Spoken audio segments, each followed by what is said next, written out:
आज का टॉपिक है नोमेनक्लेचर।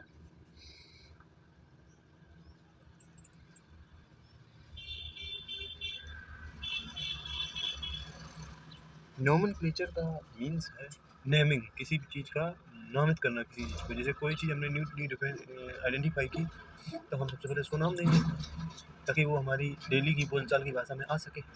तो उस प्रोसेस को नोमेनक्लेचर कहते हैं। अब हमारे बायोलॉजी के अंदर बाइनोमियल सिस्टम ऑफ नोमेनक्लेचर जो फॉलो किया जाता है, वाइडली फॉलो किया जाता है, उसके बारे में हम बात करेंगे। बाइनोमियल, इस बाइनोमियल सिस्टम की जो इजाद है, जो शुरू किया था, वो गैस्पर्ड बोहीम ने शुरू किया था अपनी बुक फिनेक्स थ्रेटरे बोटेनिका में। तो प्रपोज्ड बाई गैस्पर्ड बोहीम।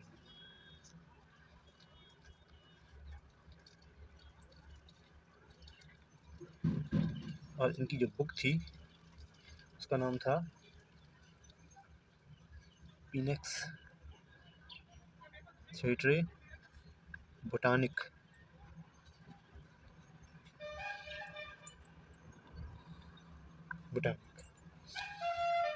इस बुक में इन्होंने ये बाइनोमियल सिस्टम ऑफ नोमेनक्लेचर जो है इसको प्रपोज किया था गैस्पर्ड बोहीम ने।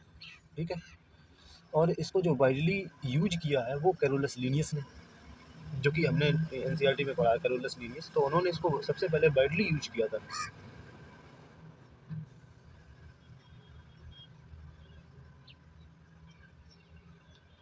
कैरोलस लीनियस, इन्होंने इसको बहुत ही लार्ज स्केल पे यूज किया था। जो लार्ज स्केल पे प्लांट्स और एनिमल्स की नेमिंग उन्होंने की है वो इसी सिस्टम पे की है। लेकिन इसका इजाद जो है वो गैस्पर्ड बोहीम ने की।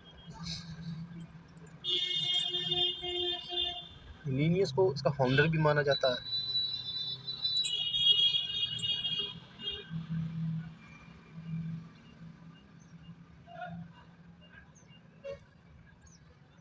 सिस्टम ऑफ नोमेनक्लेचर, तो लीनियर ने इसको फाउंड किया था क्योंकि वाइडली यूज उन्होंने किया था। उन्होंने गैस्पर्ड बोहीम ने तो केवल एक टर्म कॉइन किया था, नोमेनक्लेचर, बाइनोमियल नोमेनक्लेचर। लेकिन उसका जो इस्तेमाल था, जो उसका पूरा यूज था, वो कैरोलस लीनियस ने किया था। इसलिए इसको उसका बाइनोमियल नोमेनक्लेचर का फाउंडर माना जाता है, कैरोलस लीनियस। लीनियस ने जो प्लांट के नाम है बाइनोमियल सिस्टम ऑफ नोमेनक्लेचर के हिसाब से, वो अपनी बुक स्पीसीज प्लांटेनम में किया था। जो उनकी बुक है लीनियस की, कैरोलस लीनियस की बुक स्पीसीज प्लांटेनम,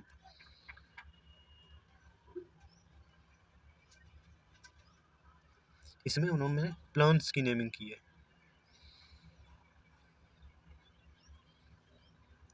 प्लांट्स की नेमिंग उन्होंने इस बुक में की है। और इसका जो पब्लिशन था वो 1 मई 1753 को किया गया था। जबकि और इसी को ही हम बाइनोमियल नोमेनक्लेचर फॉर प्लांट का शुरुआत मानते हैं। यहीं से, इसी तारीख से इसकी शुरुआत है। और एनिमल्स के लिए उन्होंने बुक लिखी थी सिस्टमा नेचुरी।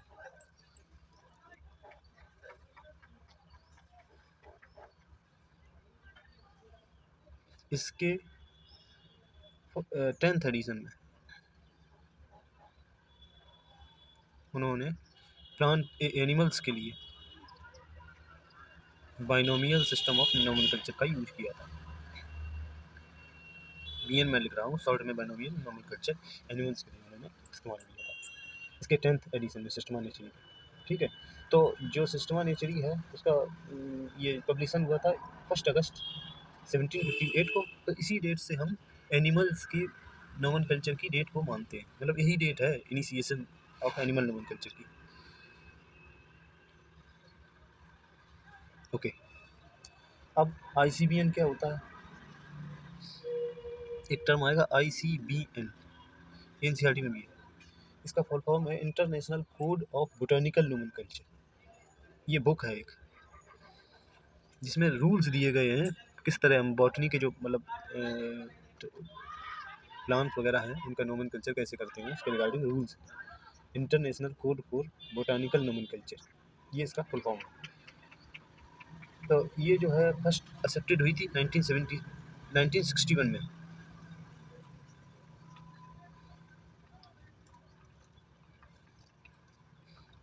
1916 में इसको पहली बार एक्सेप्ट किया गया था नोमेनक्लेचर के लिए।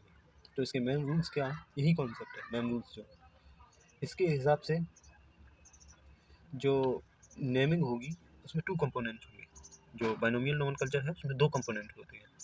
जैसे फॉर एग्जांपल हम लेते हैं पोटैटो का नेम। पोटैटो का नेम क्या है, सोलेनम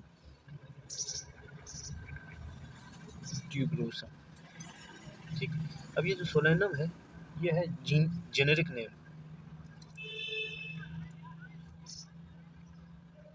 जिसे हम जीनस कहते हैं, नेम ऑफ जीनस।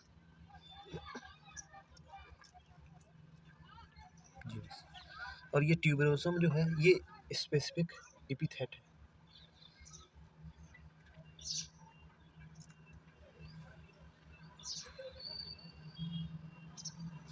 जो कि नेम ऑफ स्पीसी। ठीक है, तो ये जो होता है पहला पार्ट इसका, ये सोलेनम, ये जो है इसका जेनेरिक नेम होगा जो इसके जीनस से लिया गया होगा। जबकि जो सेकंड पार्ट है वो होगा इसकी स्पेसिफिक एपिथेट, जो इसकी स्पीसी के नेम से लिया होगा। जैसे पैंथरा टिग्रेस है, पैंथरा जीनस है, टिग्रेस स्पीसीज। पैंथरा लियो है, पैंथरा जीनस है, लियो स्पीसीज है लॉइन की। तो इस तरह इसकी नेमिंग होती है। अब ये इसका पहला रूल हुआ कि एक जो नेम होगा उसमें 2 कंपोनेंट होंगे, पहला जेनेरिक नेम, दूसरा स्पेसिफिक एपिथेट। अब सेकंड पॉइंट क्या है,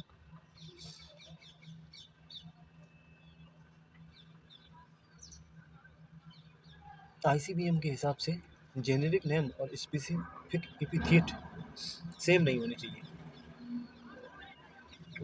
मतलब जैसे हम अगर लिखें मैंजी फेरा, मैंजी फेरा, तो ये आईसीबीएम के हिसाब से, वीएन के हिसाब से इनवैलिड होगा। मतलब जेनेरिक नेम और स्पेसिफिक एपिथेट के नेम एक जैसे नहीं होंगे आईसीबीएन के हिसाब से, जबकि आईसीजेडएन के हिसाब से हो सकते हैं। लेटस लेटस, नाजा नाजा, ये आईसीजेडएन के हिसाब से हो सकते हैं पर आईसीबीएन के हिसाब से नहीं होते। इसका तीसरा पॉइंट, जो फर्स्ट लेटर होगा जेनेरिक नेम का वो कैपिटल होगा, और जो फर्स्ट लेटर होगा स्पेसिफिक एपिथेट का वो कैपिटल नहीं होगा। अब इसको ऐसे लिख सकते हैं, मैंजी फेरा इंडिका। तो ये first letter should be capital, but ये कैपिटल नहीं होगा। ठीक है, तो ये जो है जेनेरिक नेम का फर्स्ट लेटर कैपिटल होगा, जबकि स्पेसिफिक एपिथेट का फर्स्ट लेटर कैपिटल नहीं होगा।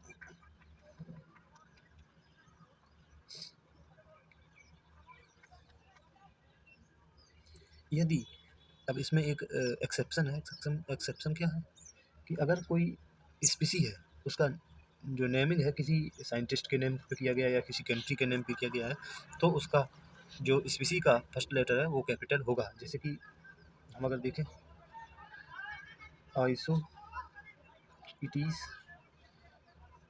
पेंटाई, तो इसका ये जो सेकंड लेटर है ये कैपिटल है। ये कैपिटल इसलिए है क्योंकि ये एक साइंटिस्ट के नेम पे based on name of any person. तो अगर किसी पर्सन के नेम पे बेस्ड होगा तो वो कैपिटल होगा, अगर पर्सन के नेम से बेस्ड नहीं है तो वो कैपिटल नहीं होगा।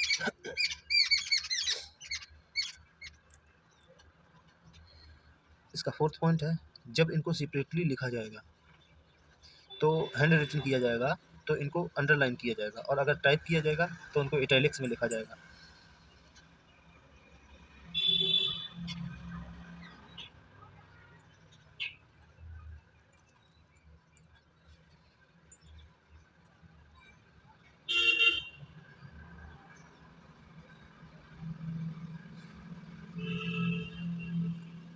टाइपिंग पर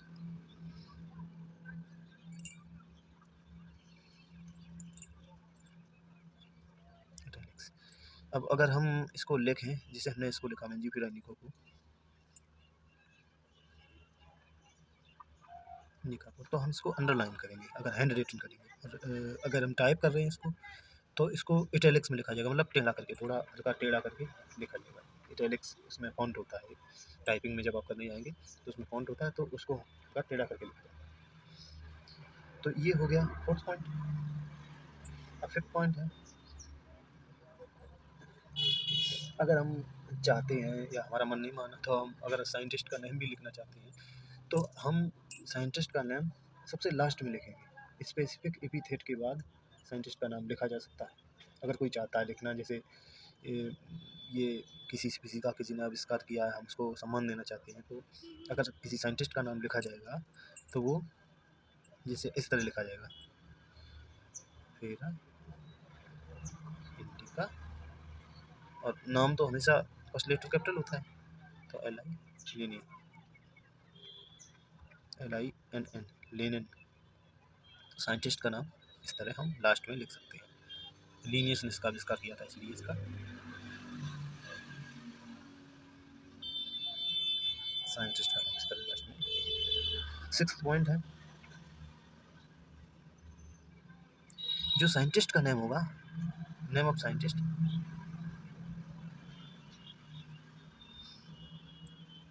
उसको ना तो अंडरलाइन किया जाएगा,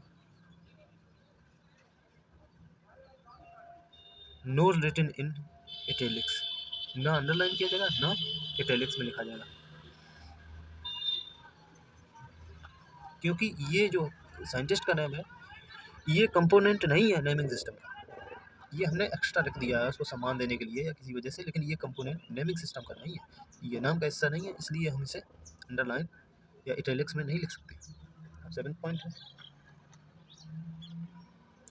जो नेम है वो हमेशा ग्रीक या लैटिन लैंग्वेज से डिराइव्ड होगा। Name should be derived from Greek or Latin languages, क्योंकि इन लैंग्वेजेस को डेड लैंग्वेजेस कहा जाता है, मरी हुई भाषा। तो इसलिए जो नेमिंग सिस्टम है वो इन्हीं मतलब लैंग्वेज से डिराइव किया जाता है। नेम जो हमेशा ग्रीक या लैटिन लैंग्वेज से डिराइव किए जाएंगे। आठवां पॉइंट है, जो जैसे हमने किसी नए प्लांट का आविष्कार किया है या उसको फाइंड किया है, डिस्कवरी की है उसकी, तो उसका सबसे पहले एक स्पेसिमेन जो होगा, हर्बेरियम सीड जिसे कहा जाता है, प्लांट के रूप में उसका स्पेसिमेन जो होता है वो हर्बेरियम सीड पे लिया जाता है।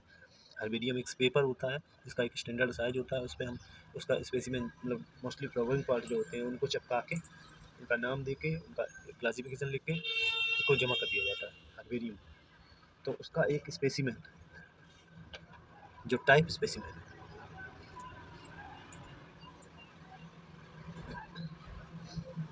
Type specimen in plant case herbarium seed होती है।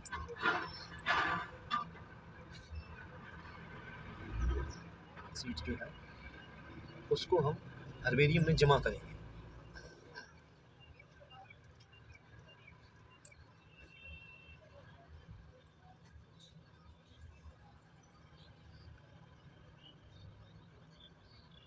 जिसको हम ड्राई गार्डन भी कहते हैं, सूखा गार्डन, उसको सूखा किया जाता है ना हर्बेरियम सीड को, जो उसका हर्बेरियम सीड पे जो हम स्पेसिमेन प्रिजर्व करेंगे उसको सुखा के पेस्ट करके उसका क्लासिफिकेशन देके इसके बाद जमा किया जाता है, तो इसलिए इसे ड्राई गार्डन भी कहते हैं।